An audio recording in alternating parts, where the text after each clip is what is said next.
Afternoon to those joining us from the United Kingdom, and good morning to those connecting from Mexico and other parts of the world. My name is Grecia Suarez, and I am part of the team at the UNAM-UK Center for Mexican Studies. We are also joined by Dr. Antonio del Rio, Director of the Center for Mexican Studies, UNAM-UK, who will be supporting us in moderating the Q&A session. Today, we are delighted to present the seminar entitled Paper Gallery, Circulation of Mexican Art in Books and Magazines. It is now my great pleasure to introduce our speaker, Dr. María Andrea Giovine Yáñez. He is Director of the Institute of Bibliographic Research at the National Autonomous University of Mexico, where she also leads both the National Library and the National Newspaper Library of Mexico. She holds a Ph.D. in literature and an MA in comparative literature from UNAM. Her research focuses on the relationship between print culture and the visual culture, with particular emphasis on the circulation on modern art through printed media, intermediality, and the intersections between text and image. Her work explores the dialogue between visuality and writing across the 20th and 21st centuries, as well as the evolution of reading practices in response to changing textual forms and media. She has published extensively on iconotextuality and intermediality, contributing significantly to the understanding of how visual and textual cultures interact. Before we begin, just a brief note, this session is being live streamed via YouTube. If you have any questions, please feel free to write them in the chat. We will address them during the Q&A session at the end. We are truly honored to have her with us today. Dr. María Andrea, thank you very much for joining us. The floor is yours. Thank you very much, Grecia. Thank you very much, Antonio, for the kind invitation. It's a pleasure to have the opportunity to address the audience that follows the activities of the United Kingdom, of our house in the United Kingdom. And today I'm going to share a little bit about my research. As you have already mentioned, I am very interested in the circulation of modern art through illustrated prints, and considering illustrated prints as exhibiting devices of modern art. So I'm going to share with you some of my ideas on this topic, and also I would like to share with you that I have the honor to be the director of Mexico's National Library.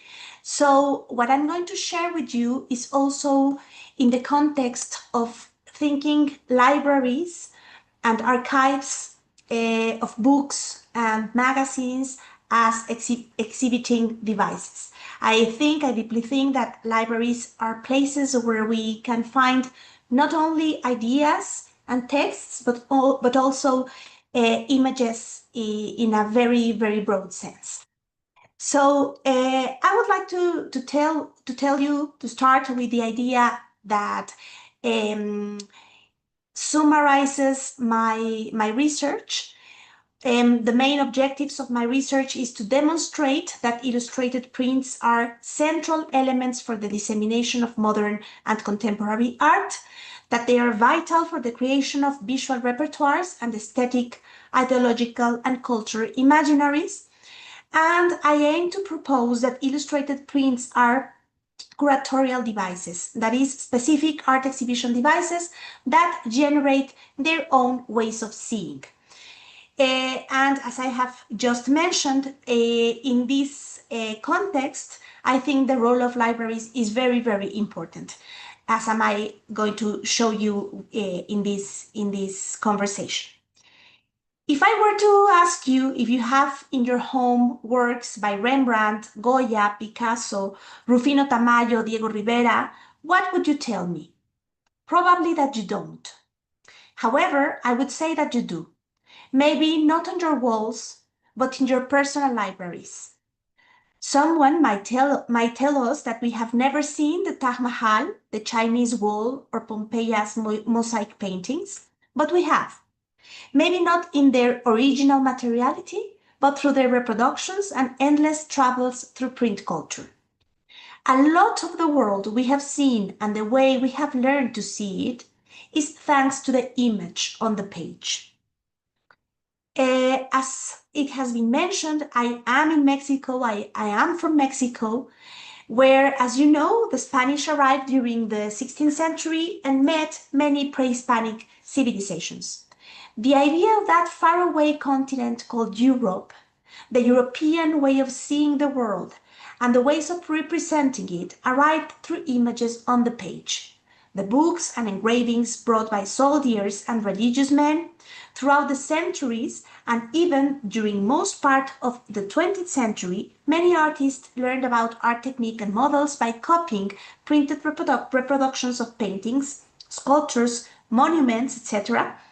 And something very important is that our relationship with artworks is, to a greater or lesser extent, a relationship with the bidimensional surface of the page and its layout.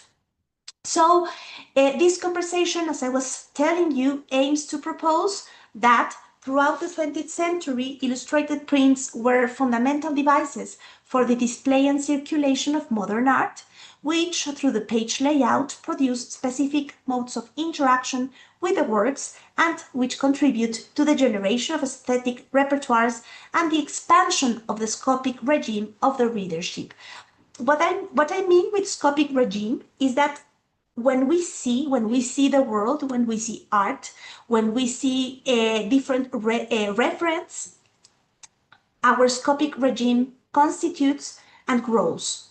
So magazines and books have been very important in broadening, in making a bigger scopic regime in general and in specific contexts too. This holds true both for those works who were made deliberately for their pages, drawings, designs, photographs, and also for the works of art that were not made specifically for them, but that were translated from other materialities into paper through the mediation of photography. Sculptures, monuments, mural paintings, oil paintings, engravings, watercolors, etc. So what I'm going to share with you is precisely this difference. The print circuit and the original circuit of art, or the print's context and the original context of art, and how this museums or galleries context, which is the natural, the traditional context for showing art, is a closed circuit, a closed context, while books and magazines are an open context or an open circuit that allows a broader reach and a more quickly dissemination of images. What I mean by this open and closed context or circuit is that, for example, when we go to a museum, when we go to a gallery, we actively decide to have an encounter with art. We are actively deciding to become spectators. However, in magazines and in books, we don't have the same active decision some of the times. Maybe we want to read some news, and then we encounter an artwork, and this is why it's an open circuit. So illustrated prints have been very important for this circulation and sharing of images and new aesthetics, and they have been really, really vital during the 20th century. This image that we have here in the screen is a magazine called SER, Revista Internacional de Vanguardia. In Mexico, our avant-garde movement is called estridentismo, and this image that we have here is a cubist portrait of Manuel Maples Arce, which was the central figure of this estridentismo, of this avant-garde movement. So imagine that when people, with normal people, common people, could see this magazine, they were encountering for the first time a cubist image. They were not going to an exhibition, they were not in a museum or a gallery, they were maybe in the street, passing by through many other prints that were being sold in the street. And so this encounter, this moment of getting in touch with art through print material is very, very, very important. Another thing that I want you to consider is that what we are going to find in the covers and in the interiors of books and magazines is something that is always aligned with the aesthetics of the time. What we have here is a mural painting called fresco, a fresco that is located in the university, in our university's stadium. This was made by Diego Rivera. And as you can see in the cover of the magazine El Maestro that we have here, this cover was made also by Diego Rivera, and the aesthetic is very, very similar. So this is also something I want you to consider. Something important is that I want you to consider also that there is a different approach in the image, a different way of treating and including images and works of art in print materials. What we have here, the cover made by Diego Rivera, especially for the magazine El Maestro, is an example of a work produced specifically for the print circuit. Many illustrators, many mural painters, many artists collaborated very actively in newspapers, in magazines, and in all the context of the publishing industry, because at the beginning of the 20th century, the work of designers didn't exist as designers. Graphic and publishing design is very recent. It is, at least in Latin America, it comes from the 1960s. It's a little bit younger in some other contexts, but in the first half of the 20th century, the ones who were producing images, the ones who were really working with the what we would right now call graphic design, were visual artists. So this is an example of a work produced specifically for this print culture, and this cover, spine, back cover, and additional cover of the book Nueva Historia General de México, which has a reproduction of a fragment of the mural painting Epopeya del Pueblo Mexicano by Diego Rivera, is an example of this other tendency, this other dynamic that we can find that consists in having an artwork that was produced for another materiality, for another context, that then comes into the print culture through the mediation of a photography. I have this divided in my research. I have divided these two dynamics, or these two devices, or that I have classified these two kinds of devices as neomedial and transmedial devices. I use this very maybe complex terminology because my specialty is intermediality. I work from the standpoint, theoretically speaking, from the standpoint of intermediality, which is the study of the relation among different semiotic spheres. For example, image and text, or sound and text, or performativity and image. And as you may imagine, I am interested specifically in the realm of the relationship among the visual and the verbal, writing and seeing, the image and the text. In this sense, I call new media curatorial devices the illustrated prints that include works that can only be found in their pages and that do not exist in other materialities.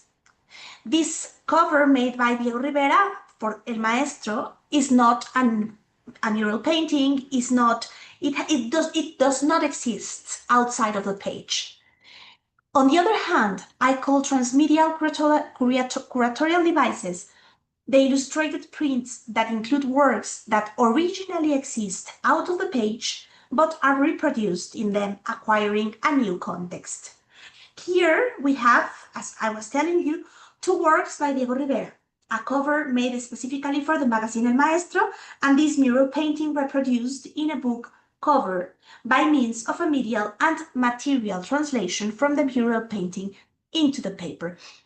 Something that I'm very interested in emphasizing is that, for example, if we were to see this mural painting, we would have to go specifically to the place where it is located, which is a very emblematic building in Mexico City. This, as you can see, is a very, very narrative painting. And we have to be located in this building, in the stairs, and see the mural painting in order to understand its whole meaning. However, having the opportunity to have these images translated into the book cover and in the back cover, allows us to appreciate and see the painting in a different detail. It's very important also to consider that this is a mediation. This is not the mural painting itself, but the circulation of images has allowed us to broaden our spectrum in very important ways that wouldn't have been possible if we would have to go and see them only in their original materialities.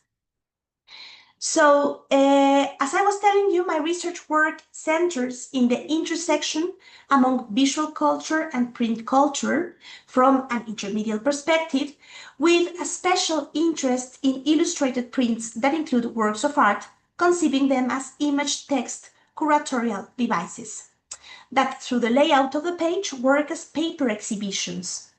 My colleague, Laurie Cole, also works with this same hypothesis in the United States, and I understand the concept of image-text curatorship as a conscious, reasoned, and aesthetically planned articulation of text and images, which, placed together by a specific and deliberate layout, following a certain order and generating a hybrid visual-verbal narrative, activate tensions and semantic juxtapositions, which only appear if we consider illustrated prints as the domain of a hybrid reading practice. So if you think of the idea of curatorship, the idea of curatorship comes from museums, and it has to do with the order in which the artworks are placed in the museum. This order invites the spectator to create a reading, a narrative of the space and of the works in this specific order. So the page in printed material works exactly the same, as I'm going to show you later with some examples. So here, for example, we see in this image, in this magazine, in the cover of this magazine, we see all the power of the relationship among text and image through a specific layout in order to produce a visual metaphor with an ironic effect. What we interpret, the association Trump-Hitler, is not in the visual nor in the verbal domain, but in the intersection of both semiotic systems through the topography of the page. The idea of placing fascista americano, these words, American fascist, exactly in the place where the mustache is located, is completely strategical in order to produce this other image of Hitler or this association of Hitler.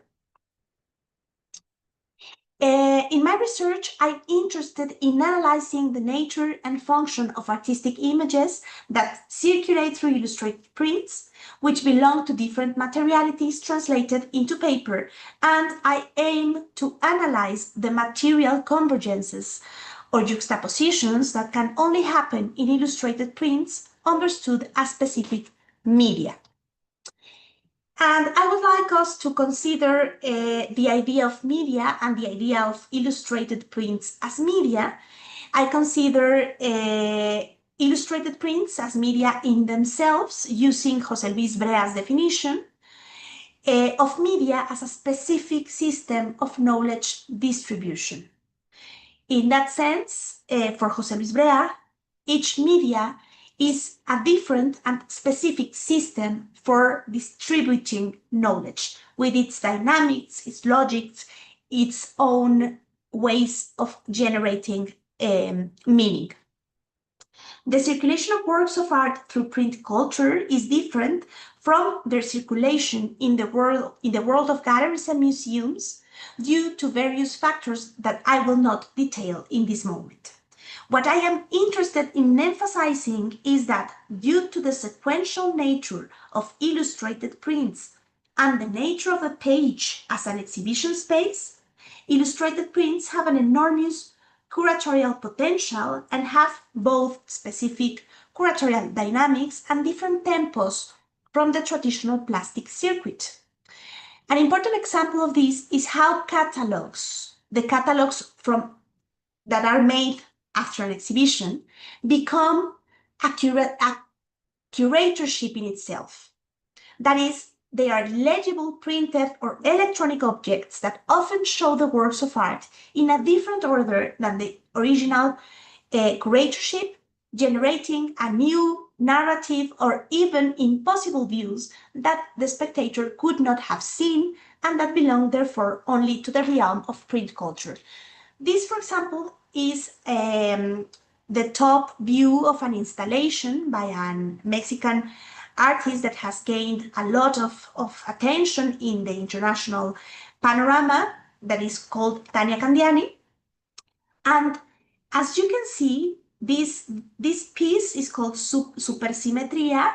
This is a fountain that is located outside the Contemporary Art Museum of Mexico, that is located in UNAM, and it's very important in the contemporary art scene in Mexico.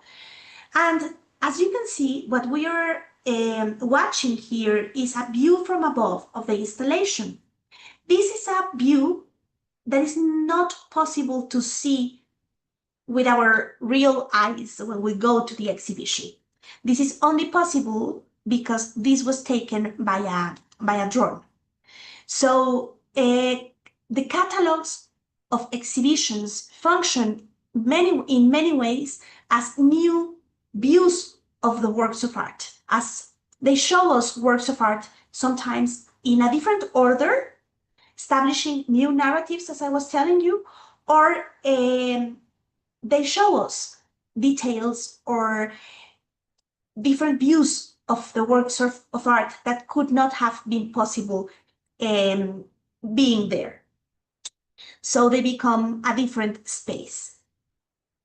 Another important example is the potential of book collections to serve as macro curatorships of images. And here you have the covers of the textbooks for primary schools, which have reproductions of fragments of mural paintings and other works by famous Mexican artists of the 20th century, and that for years have been the first approach of many children to art.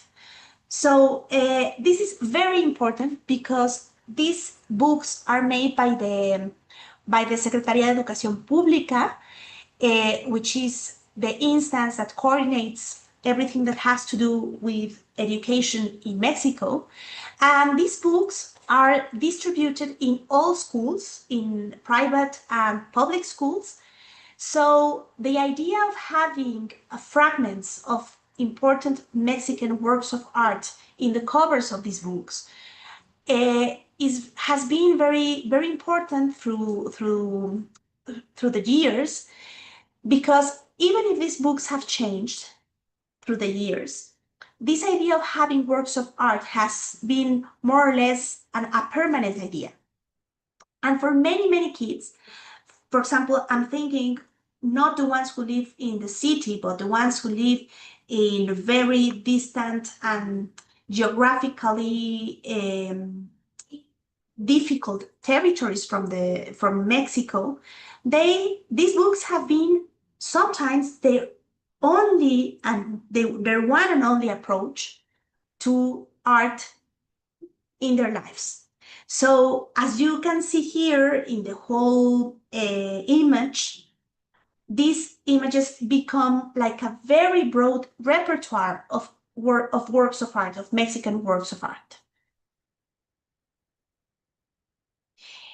In the book, The Three Eras of the Image, José Luis Brea, whom I have just cited a moment ago in relation to his conception of media, talks about image matter, image film, and electronic image. Following his approach, we could also talk about image page, in the case of illustrated prints and their layout modalities. The images that circulate in the paper of publications, understood as image text curatorial devices, based on what I have proposed here, contribute to the organization of vision, show us a way of seeing, of looking. They are an organization of the architecture of the visible through the specific material nature of the page, and the medial possibilities of magazines, newspapers, books, posters where images are reproduced and through which they reach the hands of thousands of readers. Thus, we could understand the idea of image page as a unit of meaning spatially constituted by the page, both single and paired, made up of its textual and visual elements whose visual syntax is perceived in a single glance as a whole image, and that then we can decompose into its constituent elements to focus on the text or on the image. One of the elements that is sometimes modified when reading digitalized publications is precisely the image page. In this example, taken from the cultural magazine Memoria de Papel, all my examples come from the Mexican context. The image page is formed by the unit of the two open pages of the magazine, in which we only have images with very few textual elements that function only as the information cards of the artworks. Unlike what would happen if the spectators were seeing the works on the walls of a museum or gallery, in illustrated prints, the image page allows them to apprehend all of them with a single glance without having to move, walk around the room, seeing some of them while turning their back to others, choosing to focus their attention on one or the other intermittently. The topography of the page, the order and distribution of the works on the page produce a result that turns it into an exhibition space that functions in a similar way to the walls of a gallery, although with the characteristics of prints as media. The magazine does not provide information on whether these paintings were gathered in a gallery or museum to form an exhibition, but I am inclined to think that this was not the case and that the magazine Memoria de Papel wanted to offer a sample of recent paintings from Monterrey and did so through the curatorial possibilities of prints. Here you can see another example of an image page constituted by the layout of an art criticism text dedicated to the Mexican painter Carlos Orozco Romero, which includes 4 painting reproductions, 3 of them the same size and 1 bigger. In this case, the image page is constituted by a title that says Carlos Orozco, the author's signature, 4 images, and the text The graphic and publishing design combines the distribution of the text with the painting's reproductions. The sizes of the images are due to the editorial design. The layout do not correspond to the original characteristics of the works. 3 have exactly the same size in the reproductions to harmoniously make them equivalent on the page. 1 on the left, 1 on the right, and another a little further down, which starts at the middle of the previous ones, achieving a very balanced composition. The fourth reproduction, considerably larger, occupies most of the page in proportion to the rest of the text and images and becomes the focal point of the reader's attention. One of the works interrupts the text and generates a discontinuous reading, which forces the reading of the text to be sectioned based on the topography of the page. The way we interact with these reproduced works is dictated by the layout of the page. The same thing happens here with the reproductions of Tamayo, Rufino Tamayo's work, that we find in this image page of the cultural supplement called La Cultura en México. The 2 pages together articulate Tamayo's works through their location and the size in which they were chosen to be reproduced. The text with which they appear is a poem by Octavio Paz entitled En otro tiempo, in another time, with which a semantic relationship is established by means of the text-image disposition. Returning to the idea that illustrated prints are media in themselves, I would like to draw your attention to the following example, which exemplifies an exhibition dynamic that can only take place based on the possibilities of the layout of the page, and that shows how illustrated prints are text-image curatorial devices. What we see here is a page from Frente a Frente, an anti-fascist magazine from the 1930s aimed at workers. The page is made up of 2 images that have the same size and visual weight. Their parallels are evident and are designed to articulate a contrast in which a critique to capitalism, so present in this publication, is evident. Both images show the same composition and the same visual syntax. The first one corresponds to a mural, a fragment of a mural painting by José Clemente Orozco that is located at the National High School, la Escuela Nacional Preparatoria. As for the second, it is a photograph taken by someone named Diaz. The women above are painted. The ones below are photographed. The first are fictional representation, the second a real woman captured by the lens of a camera. The 2 materialities, that of the mural fresco and that of the photographic paper, through the deliberate composition of the page, are homologated in the same materiality, that of the paper. The colors of the mural painting and the black and white tones of the photograph are also in the same chromatic scale. The 2 images belonging to different materialities, media and context, but also belonging to 2 different temporalities, are here united in a single image page with the same temporality, which functions through the union of the 2 images that remain inextricably linked, united through the text that accompanies them. Reaction parades, hunger march in fight against reaction. As you can see, the layout of the page makes text-image curatorship possible. Let's now look at examples taken from books. El Colegio de México has published several books on Mexican history. At the beginning of my presentation, I showed you the book New General History of Mexico with the reproduction of the mural Epopeya del Pueblo Mexicano. Here we see the 2 volumes of the General History of Mexico, which include fragments of a mural painting also by Diego Rivera, Dream of a Sunday Afternoon in the Central Alameda. It is very interesting to reflect on the fragments that have been chosen for the covers. Here, in the complete mural, we see the selected scenes shaded in blue. It's a mural of enormous narrative and visual richness. We find different temporalities that coexist in the same space. Sor Juana, Benito Juárez, Porfirio Díaz, Zapata. Diego Rivera represents himself twice, holding hands with a Catrina and eating a torta. The fragments reproduced on the covers of the books show the rich bourgeois characters in the case of Volume 1 and the poor characters, the riffraff in Volume 2.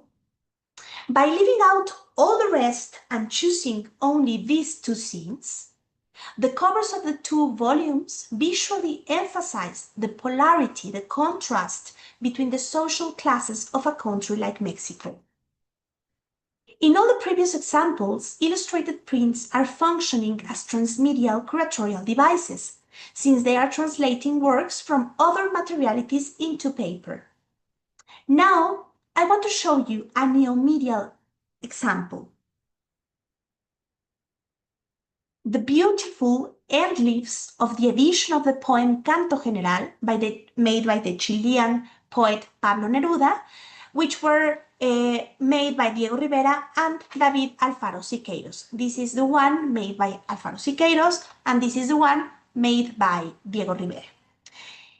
It is a monumental poetic project about the history of Latin America in the manner of an ancient epic song. This edition was made in Mexico, where Neruda was exiled at the end of the 1950s, and due to its literary, historic, and aesthetic value in 2016, it was recognized by the Memory of the World Committee as World Heritage. But this edition was made in the middle of the last century. Muralism had been developing for several decades, and here Rivera and Siqueiros used the space of the book as the wall for a mural painting. Here we see the front end leaf made by Diego Rivera, which is entitled Prehispanic America.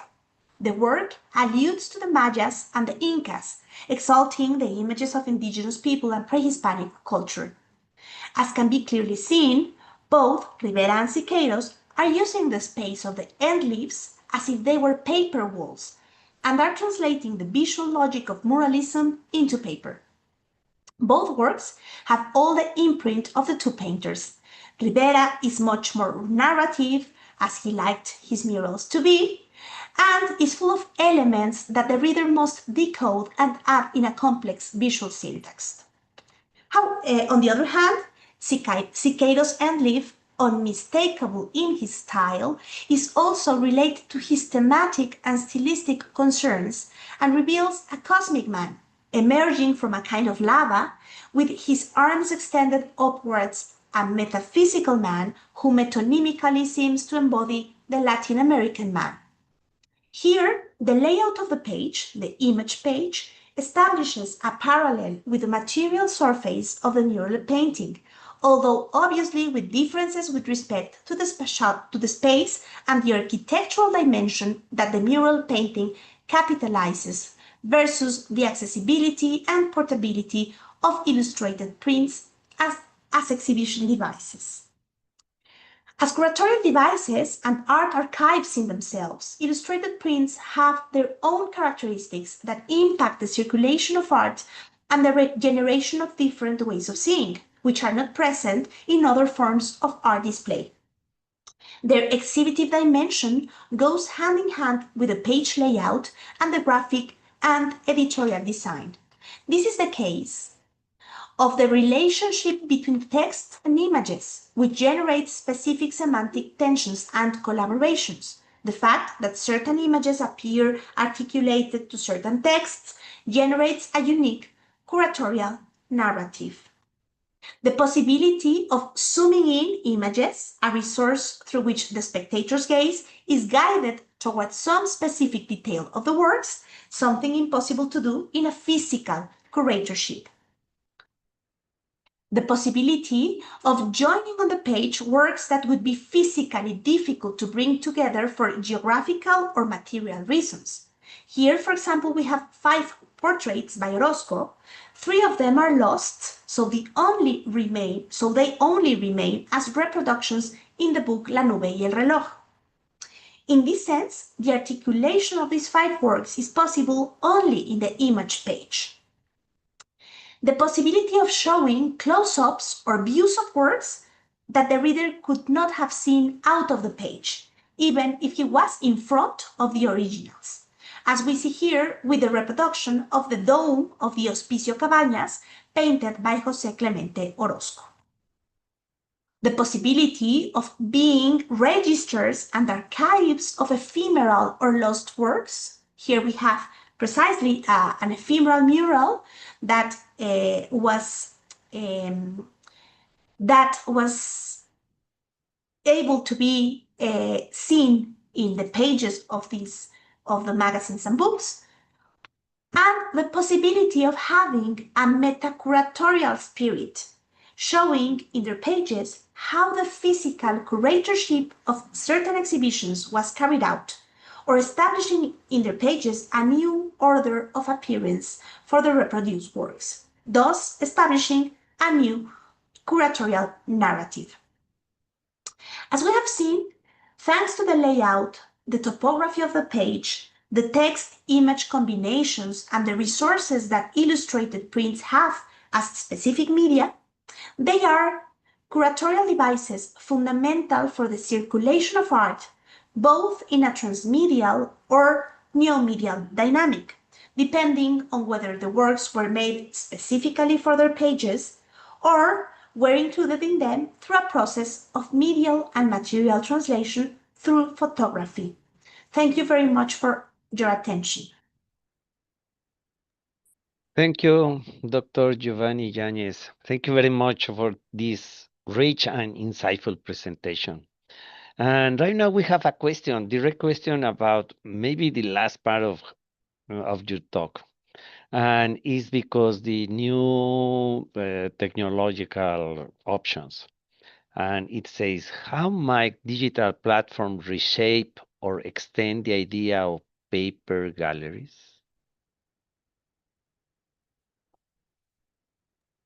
Thank you very much for the question. It's a very important question.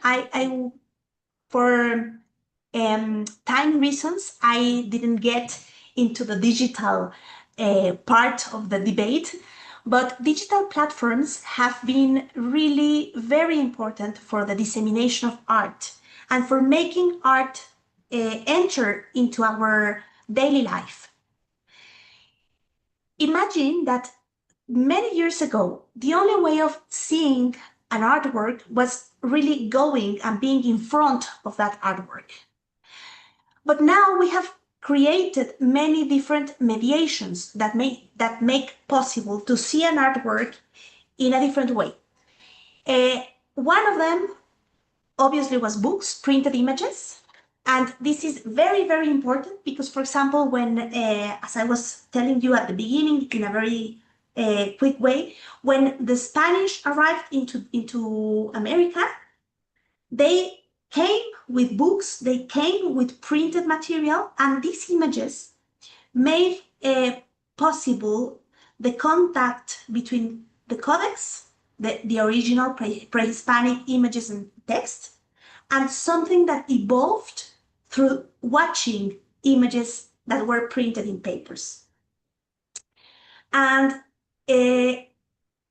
right now with digital platforms, we can see works of art in our computers, in our mobile phones, from any museum, from any context. And if you think about it, most of the artworks that we have seen are works that we have not seen in their original form. What I mean by this is that, as I was telling you, for example, I have never seen the Taj Mahal with my eyes being there in person, but I have seen it. I have an experience of that work. That is very, very important. I have never been to Chichen Itza, for example. And however, I have seen a lot a lot of prehispanic paintings from Chichen Itza. So this idea of having the possibility through digital platforms or through printed materials to approach art and make it circulate it's huge. If you remember, during the COVID pandemic, many museums opened their archives, and it was like a very vertiginous sensation, because we could see many works of art, we could read many books, we could have like a lot of possibilities. And right now with social media, with Instagram, for example, which is dedicated to the image, or TikTok, we can also find specific accounts dedicated to showing art pieces. So our interaction has changed a lot with these devices. I deeply, I can recommend very much the work of John Berger.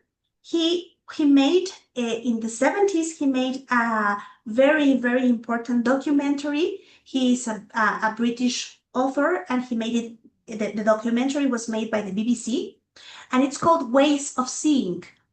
And he was, in that moment, he was analyzing what was happening with the TV as a new device, well, new, more or less new device that was also a device for sharing images and artworks. So what he establishes there in that documentary that then became a book, Ways of Seeing, is also very interesting for thinking and analyzing what's happening right now with digital context and digital platforms. Thank you, Maria Andrea. We have another question here is, how the circulation of Mexican modern art through print influence its reception internationally?